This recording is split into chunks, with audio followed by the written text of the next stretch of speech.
ओम। काफी सारे साधकों का एक ही सवाल होता है कि पहले हम खुशहाल जीवन जी रहे थे, कोई दिक्कतें नहीं थी, लेकिन जैसे ही मंत्र जप करने लगे, ध्यान के मार्ग में आए हैं, सत्संग करने लगे हैं, गुरु दीक्षा लिए हैं, समस्याएं कुछ और बढ़ गई है। ऐसा क्यों है? संसार में सभी लोग जो कभी न ध्यान करेंगे, न जप करेंगे, न साधना करेंगे, न ही कोई अच्छा काम करेंगे, उसके बाद भी उन लोगों को ऐसी कोई दिक्कतें नहीं होती। हमारे साथ ही क्यों दिक्कत है? जैसे हम मंत्र करते हैं, मन में बेचैनी आ गई, ध्यान करते हैं, शांति पाना चाहते हैं, लेकिन और भी उपद्रव और भी समस्या खड़ी हो गई। तो आपको बता दूं, आप सही जा रहे हो। आपकी साधना में जल्दी सफलता होने वाली है। जिसको इसका करता है खुदा, उसी को तो आजमाता है। तभी तो खजाने रहमत का लुटा रहा है। आपने ये श्लोक, ये वाक्य जरूर सुना होगा। भले ही आपको समझ में नहीं आया, पर आपको समझने के लिए एक उदाहरण बताता हूं। अगर आपने आर्टिफिशियल केनाल को देखा होगा, जिस नदी से खेतों तक पानी पहुंचाई जाती है, डैम से पानी आती है।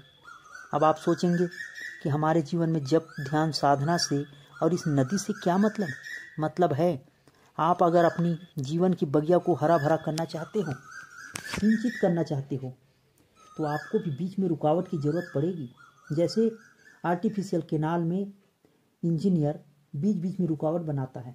अगर ये डैम टूट जाए तब क्या होगा? और ये रुकावट अगर टूट जाए तो सबको बहा ले जाएगा, बहुत तेज गति से बहेगा। तो आपके जीवन में भी अगर रुकावट आई है तो निश्चित ही आप सही मार्ग पे जा रहे हो। आपके पिछले संस्कार कट रहे हैं। जैसे ही मंत्र करते हो, आपको मन के अंदर जो भी कचरा है निकलना शुरू हो जाता है। जैसे ही आप कमरे में झाड़ू लगाते हो, सारे उपद्रवी जीव, काम, क्रोध, लोभ, मोह, सब कुछ निकलने लगता है। तो आप सही जा रहे हो। पर आप इस उपद्रव से अगर जप, ध्यान, साधना छोड़ देते हो तो जहां से आप शुरू किए थे वहीं फिर से रुक जाओगे। अगर मीराबाई के जीवन में सताने वाला नहीं मिलता तो निश्चित ही वो उस जगह नहीं पहुंच पाती जिस जगह हम आज भी उसे याद करते हैं। आपने कहानी सुना होगा हिरण्यकशिपु का, कि प्रहलाद को कितना सताया। अगर उनके जीवन में सताने वाला नहीं होता तो प्रहलाद शायद ही इतने पक्के हो पाते। मैं कितने उदाहरण बताऊं। आपको अगर विघ्न बाधा आती है तो आप निश्चित ही शांत स्वभाव में अपने ध्यान की गहराई में उतरने के लिए परमात्मा, आपकी अंतरात्मा आपसे परीक्षा ले रही है, या आपके साथ ठीक ही हो रहा है। आप एक उदाहरण समझिए। अगर आप कपसे के कीड़े को बगैर प्रयास के ही उसे निकाल दो, आपने कहीं नेट पे देखा भी होगा, नहीं देखा तो सुना होगा। आप ऐसा भी तो कर सकते हो। आप करके देखिए। किसी मुर्गी के बच्चे को बगैर प्रयास के ही उसके अंडे से निकाल दीजिए, फिर देखिए वो कैसा रहेगा। वह मुर्गी बहुत ही कमजोर, शायद जी भी ना पाए। तो आप इस बात को समझ जाओ। आपके साथ विघ्न बाधा आए तो आप यही सोचिए कि आप जप कर रहे हो तो आपके मन रूपी कमरे में काम, क्रोध, लोभ, मोह जो छुपा था, ये सारे पिशाच, सारे दैत्य निकल रहे हैं। और आप अगर इसके उपद्रव में आ जाते हो तो आप छोड़ दोगे और आप इस विघ्न बाधाओं से परेशान होकर फिर से वहीं चले जाओगे।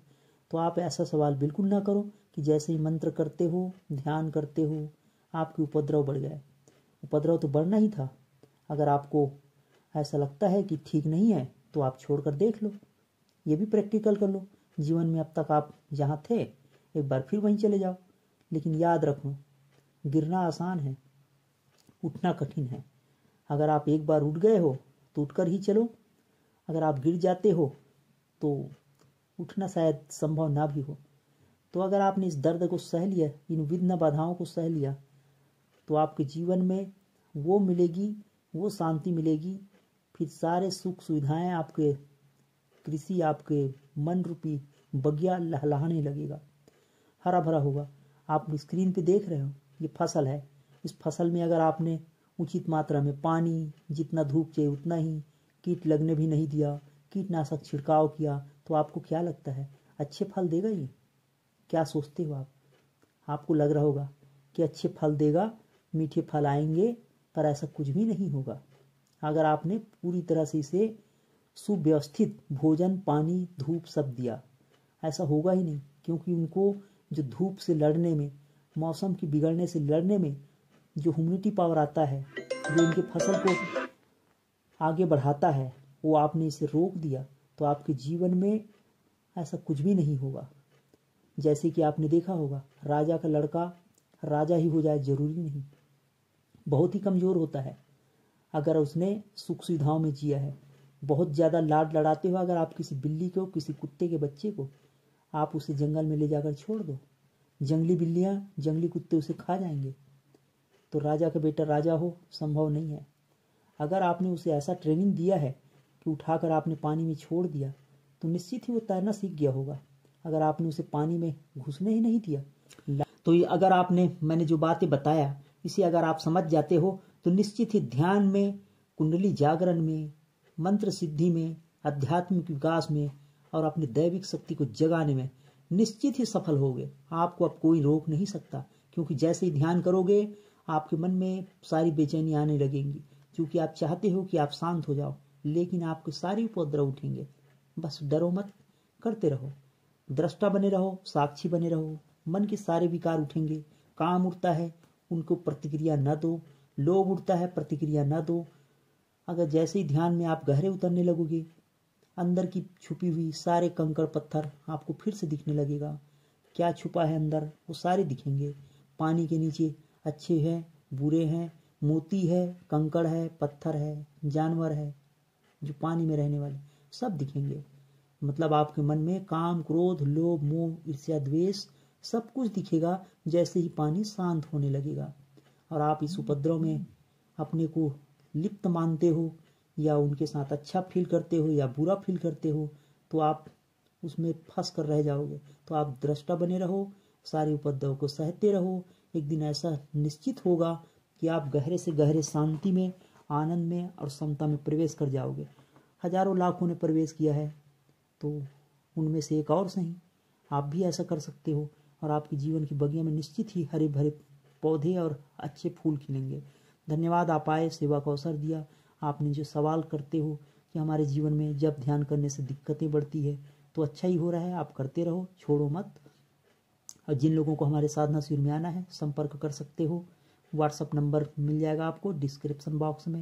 हिमालय के विशेष शिविर में भी आ सकते हो। 8, 9, 10 फरवरी को छत्तीसगढ़ में है, जिसमें आपको ये सब उपद्रव देखने को नहीं मिलेगा। आपको उठाकर सीधा पेड़ में या छांवदार वृक्ष के नीचे बिठा दिया जाएगा और आप शांति का आनंद पा सकते हो। तो इस प्रकार की भी एक व्यवस्था होती है कि आप उपद्रव से अगर डरते हो, तो जो आपको सहयोग कर सके उनके शरण चले जाओ, जिससे आपके उपद्रव उत्पन्न नहीं होंगे। धन्यवाद। परमात्मा से प्रार्थना करता हूँ कि आप शांति पाओ, आनंद पाओ, भक्ति पाओ।